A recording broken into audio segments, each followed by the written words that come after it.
Você também tem o hábito de chegar em casa e dizer, eu mereço aquele lanchinho ou aquele docinho gostoso? No vídeo de hoje nós vamos falar para vocês um pouquinho mais sobre esta estratégia. Fica com a gente!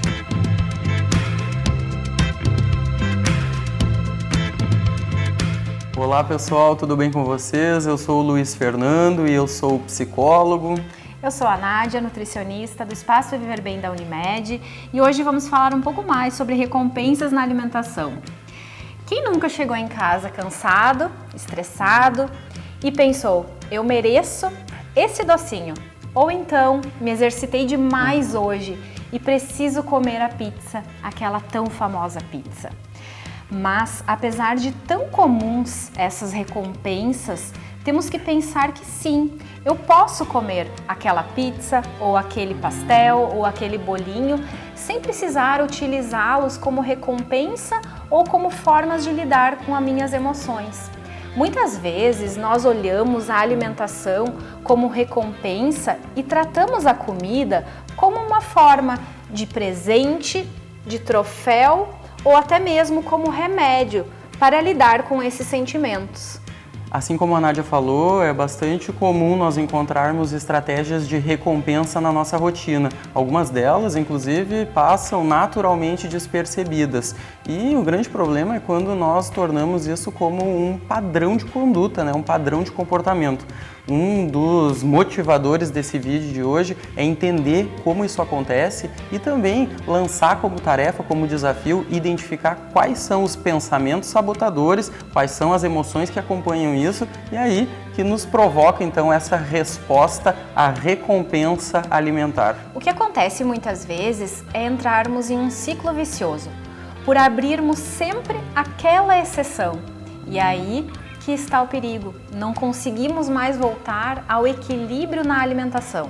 Quando nós comemos para suprir questões emocionais, a longo prazo constrói-se sentimentos desvitalizantes e a curto prazo nós também temos algumas respostas que vão atravessar entendimentos de culpa e de autocrítica, o entendimento do não controle, que também vai falar sobre gestão do humor, regulação emocional, as nossas recaídas, os nossos pensamentos desmoralizantes e tudo aquilo que acompanha então o nosso comportamento alimentar.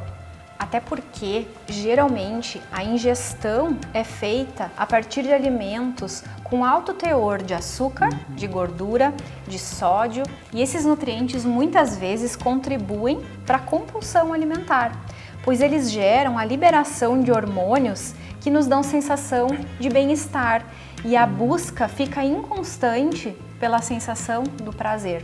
Tente identificar quais são as emoções, quais são esses gatilhos que podem ser externos, assim como a Nádia falou no primeiro momento. Então, essas recompensas, essas estratégias por algo que aconteceu e que tem uma avaliação como positivo ou como negativo, eu estou em euforia ou eu estou frustrado e tantos outros exemplos emocionais que nós podemos sinalizar. Então, esse é o desafio, essa é a tarefa, tentar identificar quais são os pensamentos e quais são os sentimentos que antecedem essa fome, esse desejo, essa vontade de comer, o que também não é uma tarefa tão simples, identificar essas diferenças, mas quando a gente olha para essas questões, tentando identificar o comportamento então por recompensa ou então o comer em demasia, ele também tem um risco menor de acontecer. A sensação de prazer que determinados alimentos nos trazem vem da interação de certos componentes a nível cerebral, como por exemplo a produção de serotonina, dependente de alimentos que contenham triptofano. Mas nós podemos encontrar esses alimentos em alimentos saudáveis também, arroz integral, aveia, banana. Mas o que muitas vezes nós fizemos, até pelo imediatismo do prazer e por esses alimentos nos fornecerem um apórtico calórico e energético imediato, é optar por aquele docinho. Esses alimentos também são mais agradáveis ao paladar e é aí que mora o perigo. É sempre importante falar a importância de mantermos uma rotina de exercícios físicos. Essa rotina vai respingar de diferentes maneiras e todas elas positivas, falando sobre entendimento e controle dos nossos pensamentos, liberação de neurotransmissores como a serotonina, noradrenalina, endorfina, e isso tudo também vai falar sobre o nosso bem-estar, comportamento alimentar e, com toda certeza, o entendimento consciente das nossas condutas, das nossas escolhas, dos nossos hábitos, e aí também a diminuição da conduta por recompensa, alimentação por recompensa. E para lidar melhor com esses impulsos pela comida, nós deixamos algumas dicas. Lembre-se sempre dos 4 P's. O primeiro deles é a prontidão. Espere em torno de 20 minutos para ver se a urgência em se alimentar irá passar. O segundo é a perseverança. Persista na sua alimentação saudável. O terceiro deles é o planejamento. Preveja as situações de risco. Esteja atento para na sua casa e até no seu ambiente de trabalho ter alimentos saudáveis e nutritivos. E o quarto deles, o proibido.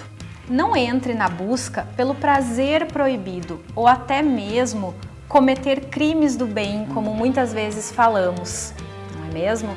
Então, faça as pazes com a alimentação, não faça dietas restritivas. E pessoal, alerta, cuidado com as polarizações, por exemplo, prazer e culpa, permitido, proibido, punição e recompensa. Esperamos que vocês tenham gostado, pessoal.